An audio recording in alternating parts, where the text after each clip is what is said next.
Hello everyone, কেমন আছো তোমরা সবাই? চলে এসেছি নতুন আর একটু ব্লগ নিয়ে। এটা হচ্ছে দিদিভাইদের বাড়ির অষ্টম দিন, মানে মঙ্গলবারের ভিডিও। তোমরা তো দেখেছো আমি ওদের বাড়ি এতদিন থাকলাম, একদিনও বাইরে কোথাও ঘুরতে বা কারোর বাড়িতেও যাইনি। তো আজ আমি যাব, একটু সকালবেলা উঠে পড়েছি বাজারে। আমি আর আমার জামাইবাবু দুজন মিলে যাব বাজার করতে। আর ওই দিনই আর কি ফেরার কথা ছিল দিদিভাইয়ের শ্বশুর শাশুড়ি, মানে যারা অযোধ্যা ঘুরতে গেছিলো। তো তারা আজকে বাড়ি ফিরবে, আর বাজারঘাট না করে রাখলে হয়? আর তাছাড়া হচ্ছে গিয়ে কাজে যাওয়ার আগে বাজারঘাট তো করে দিয়ে যেতেই হবে। না আমি বাজারঘাট চিনি, না দিদিভাই এই অবস্থায় যেতে পারবে। তো সেই কারণে আমি আর পাপানদা দুজনেই এখন যাব বাইক নিয়ে বাজারে। স্কুটিতে চড়ে চড়ে এমন হয়ে গেছে এক্ষুনি স্কুটিই বলে দিচ্ছিলাম, মাথা খারাপ মহিলা আমি আর কি। তো যাই হোক, বাইক নিয়ে বেরিয়ে পড়বো এখন বাজারে। আমি এদের এখানকার বাজার কখনোই দেখিনি। ওর বিয়ে হয়েছে প্রায় 2 বছর, আমি সেরকম একটা কখনোই এসে থাকি না। আমি বলে নই, আমার মাও কখনো সেরকম এসে থাকে না। 1 দিন 2 দিনের জন্য আসি, চলে যাই কোনো অকেশনে। তো সেই কারণে অত এলাকা ঘুরে দেখা হয়নি আজ অবধি।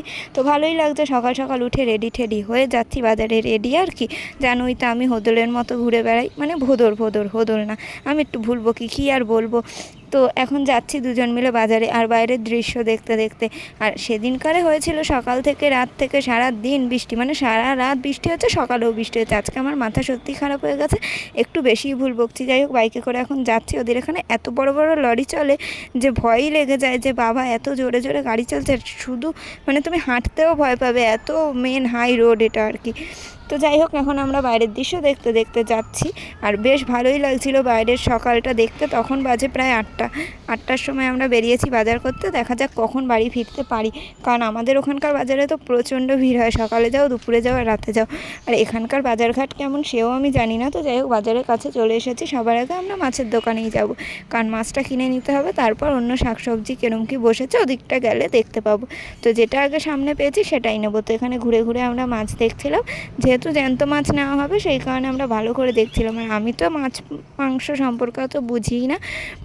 মুরগি মানেই মুরগির মাংস, সেটা দেশি মুরগি হোক অন্য মুরগি হোক, যেরকমই মাছ মানে তো মাছই। আমি কোনো মাছই চিনি না, ইলিশ চিংড়ি লোটে ছাড়া, কারণ এগুলো একটু অন্যরকম দেখতে, তো তাই। তো এখানে বোধহয় রুই কাতলাই খুঁজছিল জামাইবাবু। তো জ্যান্ত এক জায়গা থেকে পেয়েছে, বলেছে 2টো ওজন করো। তো এখানে 2টো মাছ নেওয়া হবে, প্রায় 2 কিলোর কাছাকাছি হয়েছিল ওজন। তো এখন মাছগুলোকে কেটে আমাদেরকে দেবে। আমার সত্যি বলতে মাছ মাংস খেতে খুব যে ভালো লাগে তা নয়, মানে মাছ তো একদমই সেরকম ভালো লাগে না, চিংড়ি মাছটাই একটু যা ভালো লাগে। তো চিংড়ি মাছকে বলে জলের পোকা, তো সেই অর্থে আমরা পোকা খাই। কিন্তু এরকম যখন জ্যান্ত কিছু দেখি না, যে চোখের সামনে কাটলো তারপর ওই জিনিসটা খেতে গেলে, ওই কথাটা বারবার মাথায় আসে যে ও তো বেঁচে ছিল, আমি ওকে খেয়ে নিলাম। কিন্তু আবার মাঝে মধ্যে লোভটা সামলাতে পেরে খেয়েই ফেলি। কী আর করবো বলো, মানুষ মাত্রই লুভি। আর খাবে তো ঠিকই, সবাই যদি এখন নিরামিষ খাওয়া শুরু করে তাহলে তো হয়েই গেল।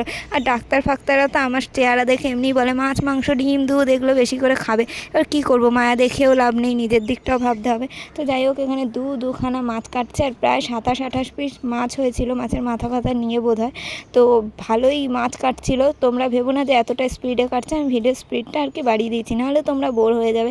আর এইখানকার বাজারে অত বেশি আমাদের মতো জমজমাট না, এখানেও হয়তো দূরে কোথাও আছে বড় বাজার, কিন্তু এই জায়গাটা ছোটোখাটো দোকানপাট বসে, সবাই নিজের মতো নিয়ে বসে। তো মাছ কেনা কমপ্লিট, এবার আমরা টুকটুক করে যাচ্ছি সবজি বাজার করতে। তো বাইকটা ওখানে রেখে এসেছি, এটা ভুলেই গেছিলাম আমরা। তো যাই হোক, এখান দিয়ে এই যে লম্বা লম্বা কি বিক্রি হচ্ছে দেখতো তো, সাদা সাদা দাগ, জেব্রা ক্রসিংয়ের মতো, খানিকটা জেব্রার মতো। এই সবজিটাকে কী বলে বলো তো, আমিও নাম জানি কিন্তু আমি ভুলে গেছি। তো সেই কারণে ওইখান দিয়ে নেওয়া হলো 500 মতো এই সবজি। তারপর দেখলাম এখানে সত্যি বাজারঘাট বসে, কিন্তু খুবই অল্প। এখানটা হচ্ছে স্টেশনের সামনে, ওদের বাড়ি আসার জন্য যে কামারকুণ্ডু স্টেশনে আমরা নামি, সেই স্টেশন থেকে সোজা হেঁটে যে ওদের বাড়ির দিকে যেতে হয় টোটো ধরে, সেই জায়গাটাতেই গুটি কয়েক দোকান বসেছিল, সেখান দিয়ে আমরা নিচ্ছি। জানি না, হয়তো অন্যদিন আরও দোকান বসে, সেদিন খুব বৃষ্টি হওয়ার কারণেই হয়তো এই হাল। তারপর আমাকে বললো একটুখানি বসো, আমি বাইকটা ওখান থেকে নিয়ে আসি।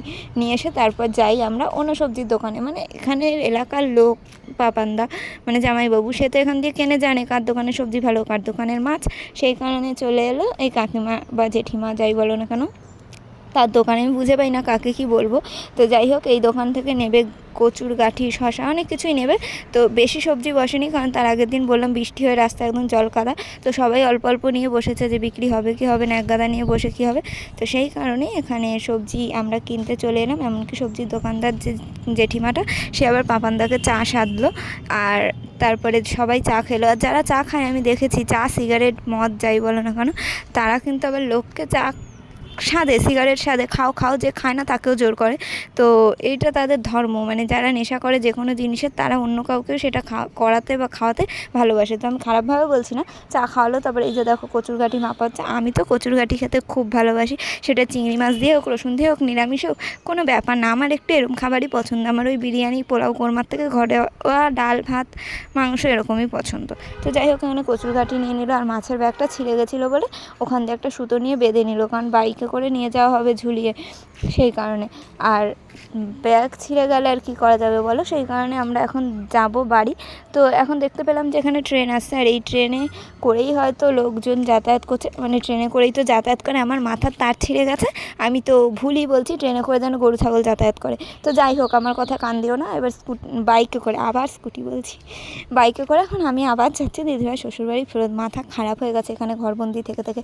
তো যাই হোক, এখন বাড়ির দিকে যাচ্ছি। দেখতে পাচ্ছ 7 সমুদ্র 13 নদী পার করে বাজার করতে এসেছিলাম, সেই 7 সমুদ্র 13 নদী পার করে এখন বাড়ির দিকে ফেরত যাচ্ছি। বাড়ির দিকে ফেরত যেতে গিয়ে দেখতে পেয়ে গেলাম যে এখানে চিংড়ি মাছ বিক্রি হচ্ছে, আর পাপানদা বললো তাহলে চিংড়ি মাছও অল্প একটু নিয়ে নিত, 500 মতো চিংড়ি মাছ নিল।